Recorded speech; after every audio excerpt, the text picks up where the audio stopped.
Good morning दोस्तों, स्वागत है आप सभी का मेरे चैनल दीपक गुप्ता पर।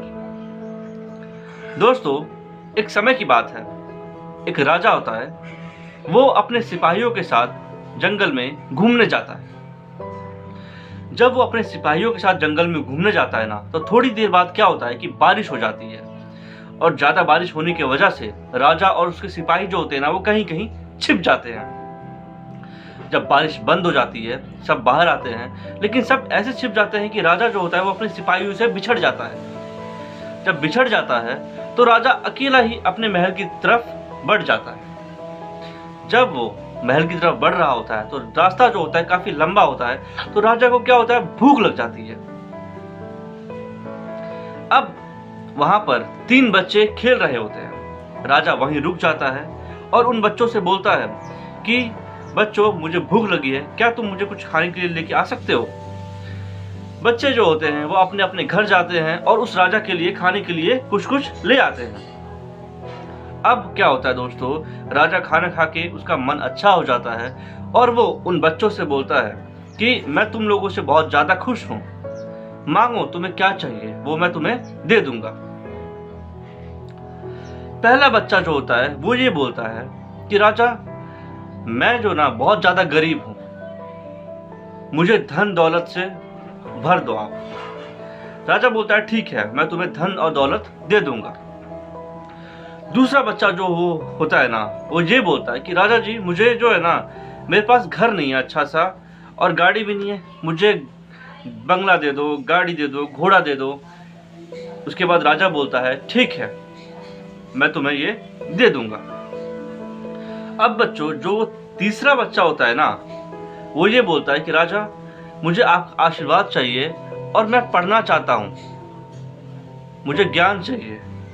राजा जो है ना, वो उसके पढ़ने की सारी व्यवस्था कर देता है। और जब वो लड़का पढ़ लेता है, पढ़ लिख के बड़ा हो जाता है, तो राजा अपने ही महल में उसको अपना मंत्री बना लेता है।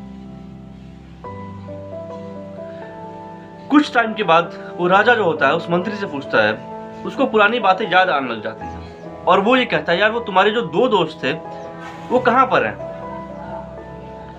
मंत्री उनको लेके जाता है अपने दोस्तों के पास में।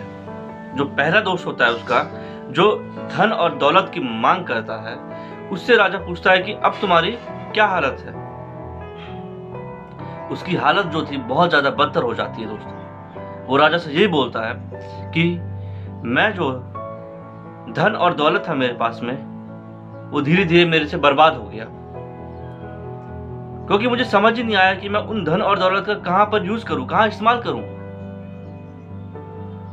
और कुछ लोगों ने तो मुझसे वो चोरी कर लिया। वहीं जब दूसरे वाले के पास जाते हैं जिसने गाड़ी और बंगले की डिमांड की थी, उससे पूछते हैं, तो वो भी वही रोना रोता है। वो भी यही बोलता है कि जब गाड़ी और बंगला सब कुछ आ गया, मैं बहुत ज्यादा आलसी हो गया और मैं कुछ काम ही नहीं करता था और धीरे धीरे मैं बर्बादी की ओर बढ़ता चला गया। तो दोस्तों, इस छोटी सी कहानी से हमको यह सीख मिलता है कि आपके पास कितनी भी धन दौलत गाड़ी बंगला सब क्यों ना हो, आपके पास विद्या ज्ञान बहुत ज्यादा जरूरी है। अगर आपके पास ज्ञान रहेगा तो वो उस ज्ञान को आपसे कोई छीन नहीं सकता। धन दौलत तो आपसे कोई ले भी सकता है, वो बर्बाद भी हो सकता है, लेकिन अगर आपके पास ज्ञान रहेगा ना, तो उस ज्ञान से, उस विद्या से आप धन दौलत भी बना सकते हो, इकट्ठा कर सकते हो। That's why education is very very important for everybody, चाहे वो लड़का हो चाहे वो लड़की हो, एजुकेशन सभी के लिए इंपॉर्टेंट है। और इस देश के लिए भी, अगर इस देश में हर इंसान पढ़ा लिखा होगा तो हमारा ये जो देश है ये प्रोग्रेस करेगा और आगे बढ़ेगा।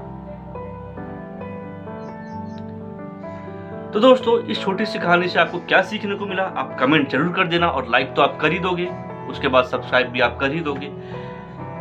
तो थैंक यू दोस्तों, बाय बाय, गुड बाय। आगे बने रहने के लिए और वीडियो देखते रहना। Bye bye.